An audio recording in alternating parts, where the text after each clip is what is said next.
আজ 13 ফেব্রুয়ারি। দিনটা ছিল অন্যান্য দিনের চেয়ে একটু আলাদা।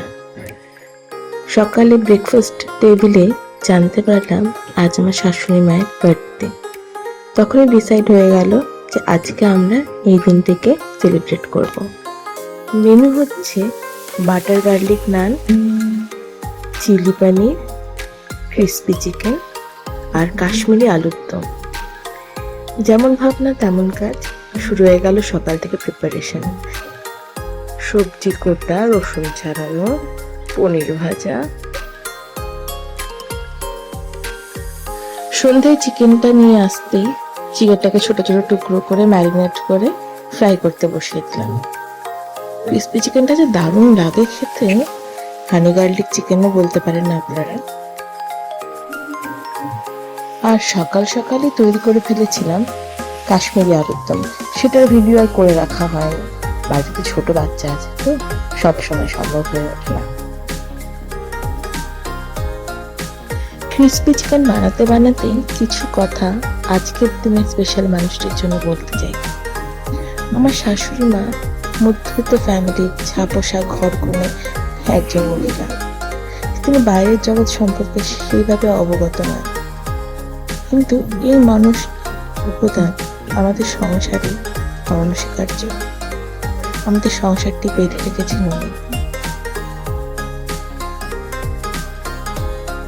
শুরু হয়ে গেছে বাটার গার্লিক নান তৈরি করা। আজকে বার্থডে গার্লকেও কাজে লাগিয়ে দিয়েছি। সে বেড়ে দিচ্ছে আর আমি একটা একটা করে নান খাচ্ছি।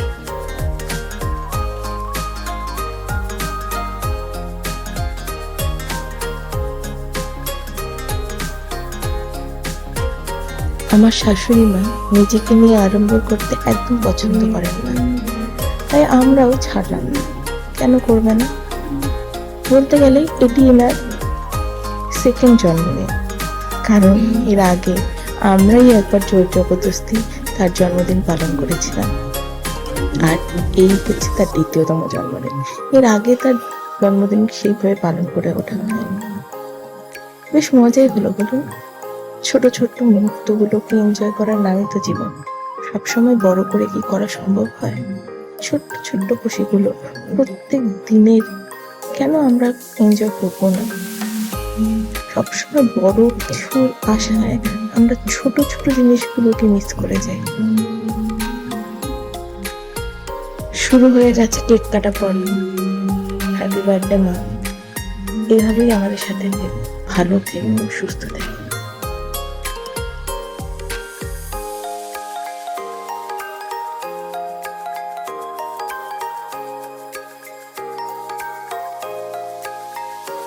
এখন বাজে রাত 9টা।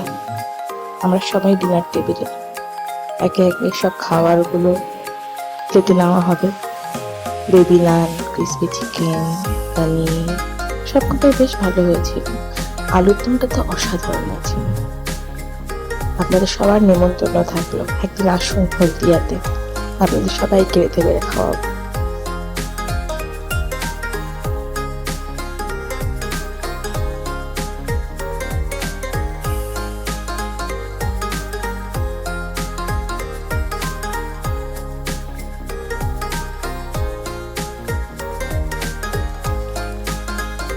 সবাইকে গুড নাইট আর ওয়ান্স এগেইন হ্যাপি বার্থডে মা।